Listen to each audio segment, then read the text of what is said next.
ఓం శ్రీ వారాహిదేవ్యే నమః. అందరికీ నమస్తే అండి. Welcome to my RR Vijayanandi channel. ఈరోజు మన వీడియోలో వారాహి నవరాత్రిలో 6వ రోజు పూజా విధానం గురించి తెలియజేస్తున్నానండి. ఈ రోజున ప్రత్యేకంగా ఏ దీపాన్ని వెలిగించాలో తెలియజేస్తానండి. ఈరోజు షష్ఠి తిథి అండి, 6వ రోజు. పూజాపీఠం మీద ముందర రోజు చేసిన పువ్వులని, అలాగే పూదండల్ని, అలాగే దీపపు కుందులు అన్నిటిని తీసేసి కొత్తవి పెట్టుకోవాలండి. కొత్తగా పెట్టుకున్న వాటిలో మళ్ళీ నువ్వుల నూనె కానీ, ఆవు నెయ్యిని కానీ వేసి సిద్ధం చేసుకోవాలి. తర్వాత అమ్మవారికి ఇలా పూదండలను అయితే వేసుకోవాలండి. మీ దగ్గర నిమ్మకాయ దండ ఉన్నా, లేదు చిట్టి గాజుల మాలలు ఉన్నా కూడా వేసుకోవచ్చండి. అలాగే ఒకవేళ ఏమీ లేకపోయినా సరే విడి పూలైనా అమ్మవారికి పెట్టి నమస్కారం చేసుకోవచ్చు. ఇప్పుడు ఏకహారతితో దీపారాధన అయితే చేసుకోవాలండి. దీపారాధన చేసుకున్న తర్వాత దీపపు లక్ష్మికి మనం కొన్ని అక్షింతల్ని, పుష్పాలని వేసి నమస్కారం అయితే చేసుకోవాలండి. ఇక్కడ చిన్న చెంబుతో వాటర్ అయితే పెట్టుకున్నాం కదండి, అవి కూడా ప్రతిరోజు కూడా మార్చుకోవాలండి. మళ్ళీ అందులో పసుపు, కుంకుమ, కొన్ని అక్షింతల్ని, పుష్పాన్ని వేసి డైలీ పెట్టుకోవాలి. అలాగే ముందుగా విఘ్నేశ్వర పూజ అయితే చేసుకోవాలండి. విఘ్నేశ్వరుడికి అష్టోత్తరాలు అన్నీ చదువుకుని ధూపం, దీపం, నైవేద్యం అన్నీ కూడా సమర్పించాలండి. నైవేద్యం కింద మనం చిప్స్ కానీ, బెల్లం కానీ నివేదించవచ్చండి. ఇలా విఘ్నేశ్వరుడు పూజ అయిన తర్వాత మనం ఇప్పుడు అమ్మవారి విగ్రహం ఉంటే విగ్రహానికి నేను ప్రతిరోజు కూడా అమ్మవారికి ఇలా అభిషేకం అయితే చేసుకుంటున్నానండి. అభిషేకానికి పాలను కానీ, పంచామృతాలు కానీ, లేదు అంటే పసుపు నీళ్ళు, కుంకుమ నీళ్ళతో అయినా అమ్మవారికి అభిషేకం అయితే చేసుకోవచ్చండి. నేను ఈరోజు మొత్తం పంచామృతాలన్నీ కలిపి ఒకసారి చేస్తున్నానండి. ఇలా ప్రతిరోజు కూడా అమ్మవారికి ఈ నవరాత్రులు కూడా అభిషేకం చేసుకుంటే చాలా మంచిది. ఈ రోజున వారాహి మాతను భక్తి శ్రద్ధలతో పూజిస్తే శత్రుబాధలు తొలగి ధైర్యం, విజయం, ఐశ్వర్యం కలుగుతాయి. అలాగే అమ్మవారికి అభిషేకం అయిన తర్వాత విగ్రహానికి చక్కగా గంధం, కుంకుమ బొట్లు పెట్టుకుని ఇలా అమ్మవారికి తమలపాకు మీద ఆసనం అయితే ఏర్పాటు చేసుకున్నానండి. అలాగే నేను నిన్న పెట్టుకున్న నిమ్మకాయల్ని ఈరోజు కూడా మళ్ళీ అవే పెట్టుకున్నానండి. తర్వాత పూలతో అయితే అలంకరించుకోవాలి. తర్వాత మనం డైలీ చేసే కుంకుమ దగ్గర అయితే పెట్టుకోవచ్చండి. నవరాత్రులలో అమ్మవారిని ఒక్కరోజైనా పూజ చేసుకోవడం వల్ల ఎంతో ఫలితాన్ని అయితే పొందుతామండి. అలాగే ఈ రోజున ప్రత్యేక దీపం ఏంటి అంటే నారికేల దీపాన్ని అయితే వెలిగిస్తున్నానండి. దీన్ని కొబ్బరి దీపం అని కూడా అంటారు. ఇలా ఒక కొబ్బరికాయనైతే తీసుకోవాలి. కొబ్బరికాయని ఇలా 2 భాగాలు చేసి ఇలా ఒకవైపున్న పీచుని మొత్తం కూడా తీసేసుకోవాలండి. అలాగే ఒక ఇత్తడి ప్లేట్ని కానీ, రాగి ప్లేట్ని కానీ తీసుకుని చక్కగా పసుపుని రాసుకుని చుట్టూ, అలాగే గంధం, కుంకుమ బొట్లు అయితే పెట్టుకోవాలండి. అలాగే మన కొబ్బరి చిప్పలని కూడా చక్కగా గంధం, కుంకుమ బొట్లు అయితే పెట్టుకోవాలి. కొబ్బరికాయను శ్రీఫలం అని కూడా పిలుస్తారు. ప్రతి శుభకార్యంలో కొబ్బరికాయకి ఎంతో ప్రత్యేక స్థానం అయితే ఉంది. ఇది పవిత్రతకు, సంపూర్ణతకు, మంగళానికి ప్రతీకగా అయితే ఉంటుంది. అందుకే అమ్మవారి పూజలో నారికేల దీపానికి ఎంతో ప్రాముఖ్యత అయితే ఉందండి. కొబ్బరికాయని 2 భాగాలు చేసాం కదండి, రెండింటిని కూడా మనం దీపారాధన అయితే చేసుకోవచ్చు. లేదు ఒకదానితో అయినా మనం దీపారాధన అయితే చేసుకోవచ్చండి. ముందుగా మనం తీసుకున్న ఈ ప్లేట్లో బియ్యాన్ని అయితే పొయ్యాలండి. బియ్యాన్ని వేసి ఇందులో పసుపు, కుంకుమను అయితే వేయాలి. అలాగే తమలపాకును కూడా వేసి ఈ కొబ్బరి ఇందులో పెట్టుకోవాలండి. ఇలా పెట్టుకుని మనం ఇందులో నువ్వుల నూనెను కానీ, ఆవు నెయ్యిని కానీ పొయ్యొచ్చండి, ఏదైనా వేసుకోవచ్చు.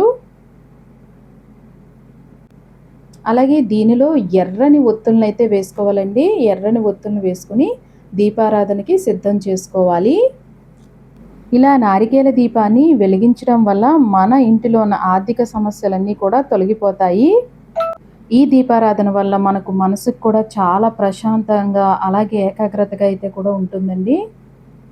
ఇప్పుడు ఏకహారతితో ఇలా దీపారాధన చేసుకుని మనం దీపపు జ్యోతులకి నమస్కారం చేసుకుని కొన్ని అక్షింతలని, పుష్పాలని వేసి అలంకరించుకోవాలండి.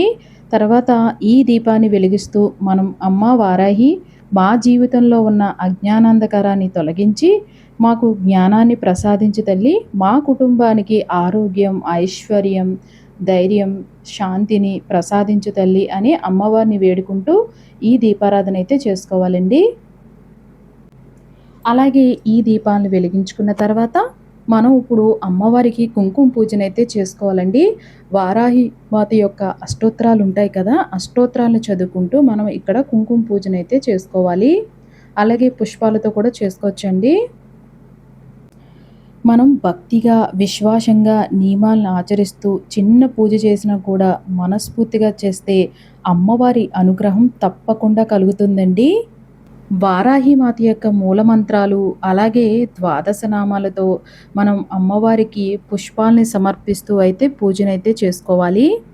ఈ 6వ రోజున అమ్మవారు నవదుర్గ రూపంలో కాత్యాయనిగా, అష్టమాతృకల్లో కాళీ చాముండిగా, వారాహి రూపంలో ధూమవారాహిగా అయితే పూజలందుకుంటున్నారు. అమ్మ రక్షణ స్వరూపిణిగా, శత్రునాశినిగా, ధైర్యప్రదాయినిగా అయితే మనం కొలుచుకుంటాం. ఆమె చేతుల్లో ఉండే ఆయుధాలు అధర్మాన్ని తొలగించి ధర్మాన్ని స్థాపించే శక్తికి మూలాలు. మనలోని భయం, కోపం, అసూయ, అహంకారం వంటి శత్రువులను కూడా మనం తొలగించాలని మనకు అమ్మ అయితే బోధిస్తుందండి. మనం ఇప్పుడు వరకు కూడా మనకి కొన్ని ఆటంకాలు వచ్చి పూజ చేసుకోలేకపోతే కనుక మనకి ఇప్పుడు వచ్చే సప్తమి, అష్టమి, నవమి తిథుల్లో అయితే అమ్మవారిని 3 రోజులు కూడా పూజ అయితే చేసుకోవచ్చండి. కలశం, అఖండ దీపం లేకుండా మనం ఇలా సింపుల్‌గా అయితే వారాహిమాత పూజనైతే చేసుకోవచ్చండి. ఇలా ప్రతిరోజు కూడా ఒక ప్రత్యేక దీపాన్ని వెలిగించుకుంటూ అమ్మవారి యొక్క అనుగ్రహం త్వరగా అయితే పొందొచ్చండి. అలాగే ప్రతిరోజు కూడా అమ్మవారికి తాంబూలానైతే పెట్టాలండి. ఉదయం, సాయంత్రం 2 పూట్ల చేసేవాళ్ళైతే ఒక పూట తాంబూలం పెడితే సరిపోతుందండి. అలాగే అమ్మవారికి ఈ రోజున నైవేద్యాల విషయానికొస్తే పులిహార, కేసరి అయితే చేయొచ్చండి. లేదు అంటే మన ఏ నైవేద్యాలు పెట్టినా అమ్మ స్వీకరిస్తుందండి. ఎక్కువ భూమిలో పెరిగే కూరగాయలను పెట్టొచ్చండి. క్యారెట్, బీట్రూట్ ఇలా వేరుశనగలు ఏవైనా కూడా అమ్మవారికి పెట్టొచ్చండి. అలాగే వాటితో పాటు బెల్లం పానకాన్ని ప్రతిరోజు కూడా నివేదించాలండి. నేను ఈ రోజున అమ్మవారికి గారెల్ని అలాగే డ్రాగన్ ఫ్రూట్‌ని ఇలా ముక్కలు చేసి పెట్టానండి. అమ్మవారికి ఇలా కర్పూర హారతినైతే ఇవ్వాలండి. అలాగే కొన్ని అక్షింతల్ని తీసుకొని ఆత్మ ప్రదక్షిణ చేసి అమ్మవారి దగ్గర వేసుకొని మన మనసులో ఉన్న కోరికని అమ్మవారికి చెప్పుకుంటూ నమస్కారం అయితే చేసుకోవాలండి.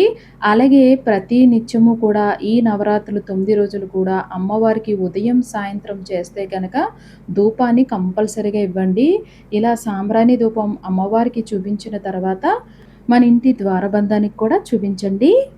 అలాగే మనం ఇక్కడ వెలిగించిన నారికేల దీపం గగనం అయిపోయిన తర్వాత మనం పారే నీటిలో వెయ్యండి. లేదు అంటే ఎవరు తొక్కని ప్లేస్‌లో అయితే వేసేయండి. అలాగే దాని కింద ఉన్న బియ్యాన్నయితే మనం యూజ్ చేసుకోవచ్చండి. మనం ఇంటిలో పరమాన్నం చేసుకొని తినొచ్చు.